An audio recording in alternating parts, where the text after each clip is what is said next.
Hi hello, मैं विवेक को फिर से आपका अपने वीडियो में स्वागत करते हैं। पिछले वीडियो में हम एक नया चैप्टर स्टार्ट किया था जो एग्जाम पॉइंट अभी से मोस्ट इंपॉर्टेंट था एंड अक्सर वहाँ से हमें क्वेश्चन देखने को मिलता था। उस चैप्टर का नाम था स्टैटिस्टिक्स, सांख्यिकी। ठीक है, इस चैप्टर में कुल 8 टॉपिक से हमें एग्जाम में क्वेश्चन देखने को मिलता है, जिसमें कि हमने माध्य माध्यिका बहुलक एंड माध्य माध्यिका बहुलक संबंधी फार्मूला से जो क्वेश्चन एग्जाम में पूछा जा सकता था, सारे पॉइंट पर हमने बात किया था। आज हम बचे हुए 4 टॉपिक पे बात करते हैं, जिससे किसी भी डाटा का हम परिसर कैसे निकाल सकते हैं, विचरण, प्रसरण, प्रसार कैसे निकाल सकते हैं, मानक विचलन क्या होता है, मानक विचलन से कैसे क्वेश्चन में एग्जाम में देखने को मिलता है, और मानक विचलन हम किसी भी डाटा का कैसे आसानी से निकाल सकते हैं, उसका क्या कंसेप्ट है, सारे पॉइंट पर हम बात करने वाले हैं। विचरण गुणांक क्या होता है, ठीक है। तो आइए हम बात करते हैं। सबसे पहले हम परिसर बात करते हैं कि यदि हमारे पास कोई डाटा हो तो हम किसी भी डाटा का परिसर कैसे निकाल सकते हैं, परिसर निकालने का क्या कंसेप्ट है। यदि हम परिसर निकालना चाहें, रेंज निकालना चाहें, कि यदि हम पास डाटा दे दे, आप पूछे कि इसका रेंज बताइए क्या होगा, ठीक है, तो हम कैसे निकाल सकते हैं, ठीक है। पूरे जो डाटा दिया है सारी संख्या में देखना सबसे बड़ी संख्या कौन सी है, तो आपको देखना सबसे बड़ी संख्या क्या है, तो 11 है। अब देखना है सबसे छोटी संख्या कौन है, तो यहाँ पे छोटी संख्या 9 देखने को मिल रहा है। अब हम पूछें इसका रेंज निकालने के लिए क्या करेंगे, तो बड़ी संख्या लेंगे और छोटी संख्या, इन दोनों का अंतर निकाल लेंगे और जो रिजल्ट निकल के आएगा वही आपका इसका रेंज होगा, ठीक है। मैं उम्मीद करता हूँ आपको समझ में आ रहा होगा। नहीं समझ में आते एक और क्वेश्चन लेते हैं, जैसे हमारे पास ले लेते हैं 3, 4, 2, 8 और 7 ले लेते हैं। अब हम पूछें कि इस आंकड़े का, इस डाटा का आप परिसर रेंज बताइए क्या होगा। तो आपको क्या करना है, पहला स्टेप क्या करना है रेंज के लिए, कि देखना सबसे बड़ी वैल्यू इसमें कौन सी है। तो सबसे बड़ी वैल्यू देखना है कि यहाँ पे सबसे बड़ी संख्या 8 है, तो आप 8 को ले लेते हैं। फिर सेकेंड स्टेप क्या करेंगे, फिर देखेंगे सबसे छोटी संख्या कौन सी है, तो सबसे छोटी संख्या 2 है, तो आप 2 ले लीजिए और इन दोनों का डिफरेंस ले लीजिए, कहने के मतलब इन दोनों का अंतर ले लीजिए और देखिए कितना अंतर निकल के आता है। जो अंतर निकल के आएगा वही इसका रेंज होगा। अब समझ रहे हैं, तो इसका रेंज हमें 6 देखने को मिलेगा। मैं रेंज परिसर समझाने की कोशिश किया, मैं उम्मीद किया कि आपको समझ में आया होगा, ठीक है। आइए हम देखते हैं कि विचरण, प्रसरण या प्रसार क्या होता है और किसी भी डाटा का विचरण, प्रसरण और प्रसार हम कैसे निकाल सकते हैं। अक्सर हम एग्जाम में देखते हैं कि हम एक डाटा दे देता है, जैसे कुछ इस टाइप का डाटा दे देता है और पूछता है कि विचरण या प्रसरण या प्रसार निकाल के बताइए, या पूछता है इस डाटा का विचरण या प्रसरण या प्रसार क्या होगा। तो क्या कंसेप्ट है विचरण या प्रसार निकालने का या वेरिएंस निकालने का, तो हम कहेंगे जब भी आपको डाटा दे और विचरण निकालना चाहें, वेरिएंस निकालना चाहें, तो आप सिंपल सा 2 स्टेप फॉलो कीजिए, आपका विचरण निकल के आ जाएगा। वो कौन सा 2 स्टेप है, सबसे आइए हम देखते हैं। तो सबसे पहले जब भी आपको विचरण निकालना हो, वेरिएंस निकालना हो, तो सबसे पहले जो भी डाटा दिया हो उसका माध्य, सिंपल सा फर्स्ट स्टेप में क्या करिए कि जो भी डाटा दिया उसका माध्य निकाल दीजिए। अब माध्य कैसे निकालेंगे, माध्य के लिए हमने क्या बताया था, तो हमने पिछले वीडियो में बताया था जो भी डाटा है उस सारे डाटा को सबसे पहले आप ऐड कर दीजिए। तो ऐड करिए, यहाँ पे जो डाटा 10 है plus 10 plus 9 plus 10 plus 10 plus 11 plus 10 plus 11 plus 9, जो डाटा है सारे डाटा को जोड़ दीजिए। उसके बाद देखिए इसमें कितने डाटा थे, तो इसमें देख रहे हैं 1 2 3 4 5 6 7 8 9 डाटा है, तो बस 9 से डिवाइड कर दीजिए, 9 से डिवाइड कर दिए और इसको जोड़िए। जोड़ने के बाद 9 से डिवाइड कर देखिए क्या निकल के आता है। तो इसको हम जोड़ेंगे तो हमें कहीं ना कहीं 90 देखने को मिलेगा, और जब हम ये 9 से डिवाइड करेंगे तो हमें ये जो 10 निकल के आएगा, ये क्या बताएगा, ये हमें मीन बताएगा, माध्य बताएगा। हमने क्या बताया, माध्य निकालने के लिए हमने बताया था, पिछले वीडियो में बहुत अच्छा समझाया था, हमने बताया था जो भी डाटा है आप उस सारे डाटा को जोड़ दीजिए, ठीक है। जोड़ने के बाद देखिए इसमें कितने डाटा हैं, कितने आंकड़े हैं, तो इसमें हम देख रहे हैं इसमें आंकड़े 9 है, तो 9 से आप भाग दे दीजिए और जो रिजल्ट निकल के आएगा ये आपका मीन को बताएगा। तो इसका मीन कितना निकल के आ रहा है, इसका मीन माध्य 10 निकल के आ रहा है। पहला स्टेप आपका कंप्लीट हो गया। अब दूसरा स्टेप में आपका विचरण निकल के आ जाएगा। दूसरा स्टेप कौन सा है, तो हम कहेंगे ना जो ये मीन निकल के आ रहा है ना, बस इसमें से ये जो मीन निकल के आ रहा है इसमें से ये सारी संख्या को घटाते चलिए, ठीक है। अब मीन निकल 10 आ रहा है, अब 10 में से ध्यान से देखिएगा ये 10 आ रहा है, 10 में से 10 को घटाइए, जो संख्या आ रही है उसका वर्ग कर दीजिए। जैसे यहाँ पे 10 में से 10 घटाएंगे तो 0, तो अब 0 को वर्ग कर देना है, कोई दिक्कत है नहीं। फिर प्लस है तो प्लस लगाइए, फिर 10 में से 10 को घटाइए, कितना आ रहा है, 0 आ रहा है, तो 0 का वर्ग कर दीजिए, ठीक है। प्लस यहाँ पे 10 में से 10 में से 9 घटाएंगे कितना आएगा, 1 आएगा, तो 1 का आप स्क्वायर कर दीजिए, कोई दिक्कत है नहीं। फिर प्लस 10 है, 10 में से 10 घटाएंगे 0 आएगा, 0 का आपको स्क्वायर करना है। फिर प्लस 10 में से 10 घटाएंगे तो 0 आएगा, 0 का स्क्वायर करना है। प्लस 10 में से 11 घटाएंगे -1 आएगा, -1 का आप स्क्वायर करेंगे, फाइनली 1 ही आएगा। फिर यहाँ पे है 10 में से 10 घटाएंगे, 10 में से 10 घटाएंगे, प्लस है ना, तो 0 का स्क्वायर।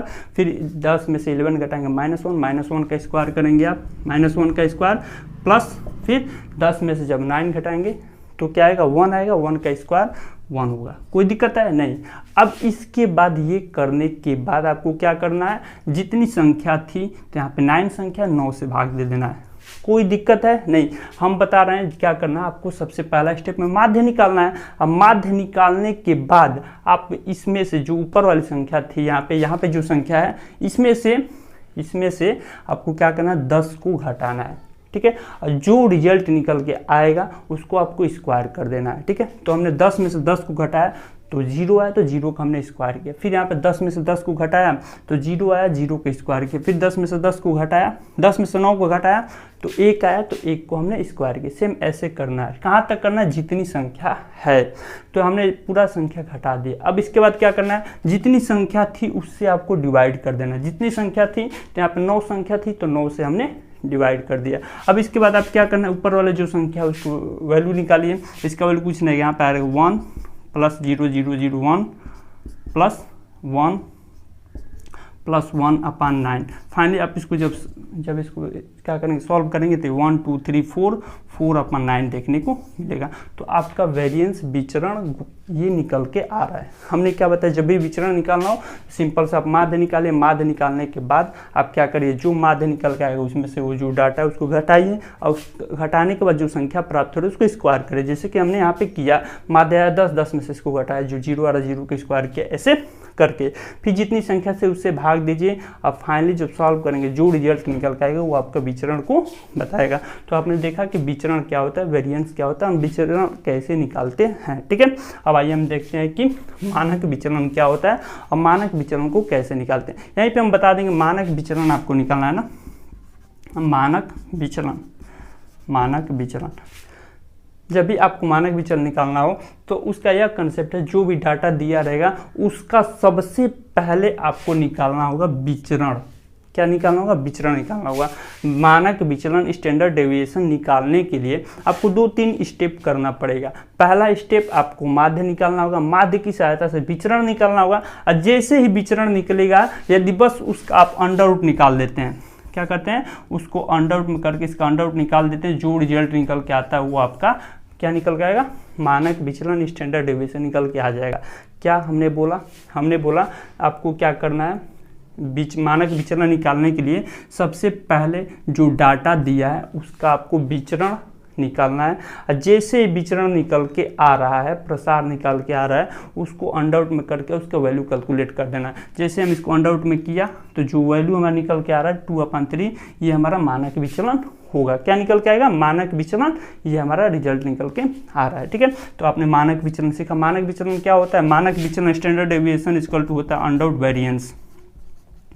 अंडर रूट वेरिएंस ये हमारा फार्मूला होता है। इस फार्मूले की सहायता से मानक विचरण आसानी से निकाल लेते हैं। लास्ट स्टेप हमारा बचा है कि विचरण गुणांक क्या होता है, किसी भी डाटा का विचरण गुणांक हम कैसे निकालते हैं। तो आइए हम देखते हैं विचरण गुणांक हम कैसे किसी भी डाटा का आसानी से निकाल सकते हैं।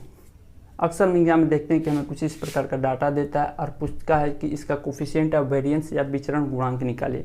विचरण गुणांक हम किसी भी डाटा का कैसे आसानी से निकाल सकते हैं, क्या कंसेप्ट होता है, तो आइए हम बताते हैं।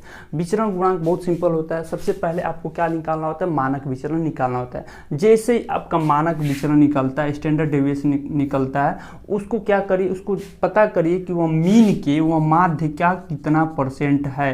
फाइनली आपका आंसर निकल के आ जाएगा। क्या होगा, हम पूछ रहे हैं जैसे ही आपको क्या करना है, विचरण गुणांक निकालना है, तो आपको मानक विचरण पता करिए स्टैंडर्ड डेविएशन कितना है।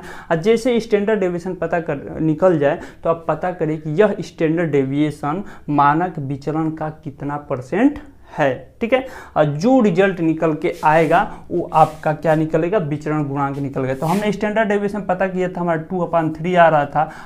और हमारा मीन कितना था, मीन माध्य कितना था, तो माध्य हमने 10 निकाला था। अब ये 10, अब बस इसको 100 से हम गुणा कर देंगे और जो रिजल्ट निकल के आएगा वो हमारा विचरण गुणांक को बताएगा। तो फाइनली इसको हम सॉल्व करेंगे तो ये हमारा क्या आ जाएगा, 2/30 30 इंटू 100, 0 से 0 कट जाएगा, फाइनली 20/3 देखने को मिलेगा। ये 20/3 क्या बता रहा है? 20/3 विचरण गुणांक को बता रहा है। एक बार हम और बताएंगे आपको, जब भी हमको विचरण गुणांक निकालने को दे तो हम क्या करेंगे, सबसे पहले मान स्टैंडर्ड डेविएशन निकालेंगे। स्टैंडर्ड डेविएशन जैसे ही निकलेगा हम उसका पता कर लेंगे कि वो माध्य का कितना % है। माध्य का कितना %? स्टैंडर्ड डेविएशन हमारा 2/3 आया है, 2/3 अपान माध्य कितना था? माध्य हमारा 10 था, बस इसको 100 से गुणा करेंगे। जब इसको हम सॉल्व करेंगे जो रिजल्ट निकल के आएगा वो हमारा विचरण गुणांक को बताएगा। इसको हम सॉल्व करेंगे तो ये हमारा 2/30 इंटू 100, ये फाइनली हमको 20/3 देखने को मिल रहा है। तो आपने देखा कि विचरण गुणांक हम कैसे आसानी से निकाल लेते हैं। एक बार और हम सारे को हम एक दूसरा क्वेश्चन लेते हैं, सिंपल सा छोटा सा क्वेश्चन लेते हैं और सारे को हम बताते हैं। मेरे पास एक छोटा सा क्वेश्चन है। इस छोटे से क्वेश्चन हम देखते हैं परिसर क्या होता है, विचरण क्या होता है, मानक विचरण, विचरण गुणांक क्या होता है। आसानी से हम निकाल लेंगे। अभी हमने बताया आपकी सबसे पहले यदि हम क्वेश्चन देखें तो हमारे पास क्वेश्चन 2, 3, 5 और 6 हमारे पास एक डाटा है। इसका पूछे कि परिसर बताइए, तो परिसर क्या करेंगे आपको देखना है। सबसे हाईएस्ट वैल्यू, सबसे बड़ी संख्या क्या है? 6 है, और सबसे छोटी संख्या कौन है? 2 है। बस इन दोनों संख्या का आप अंतर दे देना, जो रिजल्ट निकल के आएगा वो आपका क्या होगा? रेंज होगा। ठीक है, हमने क्या बोला आपको देखना, जो डाटा दिया उसके सबसे बड़ी संख्या एंड सबसे छोटी संख्या, इन दोनों का अंतर जो निकल के आएगा वो आपके परिसर को बताएगा। फिर हमने बताया विचरण अब निकालना है। विचरण वेरिएंस क्या निकालना है? विचरण, प्रसरण, प्रसार या वेरिएंस हमको निकालना है। तो इसके लिए हम क्या करेंगे, सबसे पहला हमारा स्टेप था कि ये जो डाटा है इसका हम माध्य निकालेंगे। ये जो डाटा था इसका माध्य निकालेंगे, मीन निकालेंगे। तो मीन हमारा इस डाटा का कितना होगा? तो मीन निकालने के लिए हमने बताया था जो भी डाटा हो उस डाटा को आप सम कर दीजिए, 2 + 3 + 5 + 6, सारे को जोड़िए और जितनी संख्या थी उससे भाग दे दीजिए। 1, 2, 3, 4 है तो 4 से आप भाग दे दीजिए। अब इसको जोड़ेंगे, 3, 2, 5, 5, 5, 10, 10, 6, 16, फाइनली 16/4 करेंगे और ये 4 निकल के आएगा। ठीक है, तो आपका मीन कितना निकल के आ गया? मीन आपको 4 देखने को मिल रहा है। इसके बाद आपका सेकेंड स्टेप यह है विचरण निकालने का कि आपको जो संख्या माध्य निकल के आ रहा है उससे आपको ये वाली संख्या घटानी है। ठीक है, यहीं पे ले लेते हैं। 4 में से हम क्या करेंगे, ये 2 को घटाएंगे, जितना आएगा उसका स्क्वायर करेंगे, प्लस 4 में से 3 को घटाएंगे 1 आएगा, 1 का स्क्वायर करेंगे, प्लस 4 में से 5 को घटाएंगे 1 आएगा, 1 का -1 आएगा, 1 का स्क्वायर करेंगे। ठीक है, प्लस 4 में से 6 को घटाएंगे 0 आएगा, -2 आएगा, -2 का स्क्वायर करेंगे। यहाँ पे हम माइनस को नहीं लेंगे तभी चलेगा, क्योंकि हम स्क्वायर करेंगे तो हमारा प्लस ही आ जाएगा। ठीक है, तो माइनस नहीं लेते हैं फाइनली। ठीक है, तो हमारे पास 4 है। अब फिर यहाँ पे क्या करते हैं, जितनी संख्या है उससे हम भाग देते हैं। तो 4 संख्या तो 4 से भाग करेंगे। फाइनली अब इसको हम सॉल्व करते हैं। 2 का स्क्वायर करेंगे तो कितना आएगा? 4 आएगा। 4 + 1 का स्क्वायर 1 + 1 का स्क्वायर 1 + 2 का स्क्वायर 4, 4, 4, 8, 8, 2 कितना हुआ?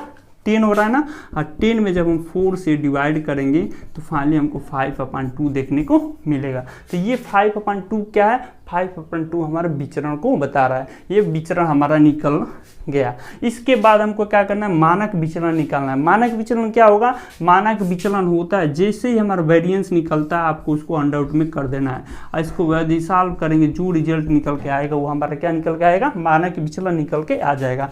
तो वेरिएंस हमारा 5/2 आया है, तो 5/2 को जब अंडर रूट में करेंगे इसका वैल्यू कैलकुलेट करेंगे तो ये हमारा क्या होगा? अंडर रूट में ही है, तो डेसिमल में आएगा। हम सिंपली इसको ऐसे ही छोड़ देते हैं। अब हम क्या करते हैं? विचरण गुणांक हमको निकालना है कि विचरण गुणांक क्या होगा। विचरण गुणांक क्या होता है? स्टैंडर्ड डेविएशन निकालना है। स्टैंडर्ड डेविएशन पता करना है कि यह मीन का कितना % है। जो रिजल्ट आपका आएगा वही आपका विचरण गुणांक होगा। एक बार और बताएंगे, जो स्टैंडर्ड डेविएशन आपका निकल के आ रहा है ना, इसको पता करना है कि यह मीन का कितना % है। स्टैंडर्ड डेविएशन अपन मीन इंटू 100, ये हम ऐसे पता करते हैं कि विचरण गुणांक क्या होता है। तो स्टैंडर्ड डेविएशन अपन मीन इंटू 100 ये फार्मूला होता है। इस फार्मूले की सहायता से हम विचरण गुणांक निकाल लेते हैं। बट एग्जैक्टली क्या होता है कि यह बताता है कि स्टैंडर्ड डेविएशन जो हमारा है ना वो मीन का कितना % है। यह किसको रिप्रेजेंट करता है? तो ये विचरण गुणांक को रिप्रेजेंट करता है।